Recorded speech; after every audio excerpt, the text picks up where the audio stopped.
এই গাছটা কি কারো চেনা চেনা লাগছে? বলেন তো দেখি এই গাছের নাম কি? এই গাছটা কিন্তু একটা ঔষধি গাছ। তো আজ বন্ধুরা আমার ঘরে কিছু খেতে ইচ্ছে করছিল না, কেমন যেন বাইরে একটু মচমচে কোনো খাবার খেতে ইচ্ছে করছিল। তাই কি করার, নিয়ে আসলাম গরম গরম পরোটা, সাথে ডাল ভুনা আর এই সুজির হালুয়া। সুজির হালুয়াটা ওখানে আমার কাছে অনেক ভালো লাগে। আমি মার জন্য এনেছি অবশ্য সুজির হালুয়া, কারণ আমার সবচেয়ে বেশি ডাল পছন্দ। সুজির হালুয়া হলো আমার সেকেন্ড পছন্দ, আমাদের ডালটাই সবচেয়ে বেশি ভালো লাগে আমার কাছে। এখন খাবো আমি রুটি, মানে পরোটা। ডাল দিয়ে প্রথমে খাই, ঝাল জিনিস খেয়ে তারপর মিষ্টি জিনিস খাবো। এখন সকালের নাস্তা এটাই করবো, আমি কিছু করিনি। বিসমিল্লাহ। তো রায়ান কইতেছিল যে মা জাস্ট ফাটাফাটি হয়েছে, অনেক মজার হয়েছে, তুমি একটু খাও না। তারপর ওর সাথে আমিও একটা খাইলাম পরোটা। তবে ঘরেটা রেখা রায়ান মাঝে মাঝে বাহিরের খাবারটা খাইতে একটু বেশিই ভালোবাসে।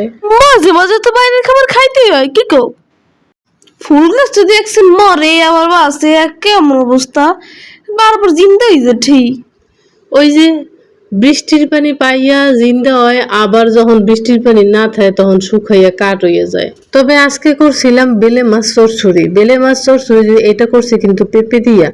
এইভাবে মশলা মাখাইয়া নিবা চুলায় রান্না করলে বেলে মাছটা কিন্তু সেই স্বাদ লাগে, একদম শুকনো ঝরঝরা করে ফেললে দারুণ খেতে। আজকে রাইয়ান কইতেছে কি মা ডিমটা আমি ভাজি। তো আমি বললাম যে ঠিক আছে তুমি ভাইজে নিয়ে আসো, আমি ভাত রেডি করি। রায়ান বলে যে না মা ভাত খাবো না, শুধু ডিম খেয়ে ঘুমাবো। তো আরো ভালো কথা। রায়ান বলতেছে আচ্ছা ঠিক আছে। এরপরে রায়ান ডিম পোস্ট করে নিছে আমার জন্য একটা, রায়ানের জন্য একটা। রায়ানের বাবা ভাত খাইতেছে আর রায়ান আর আমি ডিম পোস্ট খাচ্ছি। নিজে তো ভাবছি তারপরে কত যে ঢং করে, একসাথে মুখে দিতে চায় তাও আবার মুখ দিয়ে পড়ে যায়। বারবার বলে মা আমি কোনটা খাবো? আরে তুমি তো ভাজছো, যেটা মনে চাই সেটা খাও। আর বলা যায় বেশি ভাজাটা আমি খাবো। তো খাও, বেশি ভাজাটা তুমি খাও, সমস্যা কি? এরপরে ও খাইতে আছে আবার মুখে তুলতেছে। একসাথে চামচ দিয়ে মুখে কেউ তুললে কি কেউ খাইতে পারে? ওই যে খাইতে যায় আর ঠাস করে পড়ে আর হাসে। আসলে এটা হচ্ছে ওর দুষ্টমি, আর কিছুই না।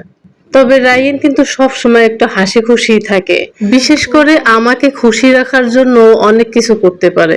এই যে দেখেন এরকম আমি দেখছি আর ও বারবার আমাকে দেখাই দেখাই এভাবে খাচ্ছে, আর আমি হাইসে দিতেছি বারবার পড়ে গেলে। রায়ান বলতেছিল কি মা আমাকে আবার ওই ডিমের পিজাটা তৈরি করে দাও না। তো ডিমের পিজা নাকি রায়ানের কাছে খুব খুব মজা লাগছিল, এত মজা লাগছিল উপর থেকে দিয়েছিলাম পনির চিজের বদলে। তবে আমি 1 বছর আগে এই ইনসুলিন প্লান্ট গাছটা লাগাইছিলাম। অনেকেই দেখে বলে কি এই গাছ তো কত জায়গায় পাওয়া যায়, আমাকে বাগানে অভাব নাই, কিন্তু আসলে এই গাছটার সাথে ওই গাছটার অনেক অনেক পার্থক্য। এই গাছের পাতাটা কিন্তু অনেক টক, আর যে জঙ্গলে বাগানে আনাচে কানাচে যে পাতাটা মানে গাছটা পাওয়া যায় সে পাতাটা কিন্তু কোনো স্বাদ নেই। তো আজ এ পর্যন্ত, সবাই সুস্থ থাকবেন, ভালো থাকবেন, খুদা হাফেজ।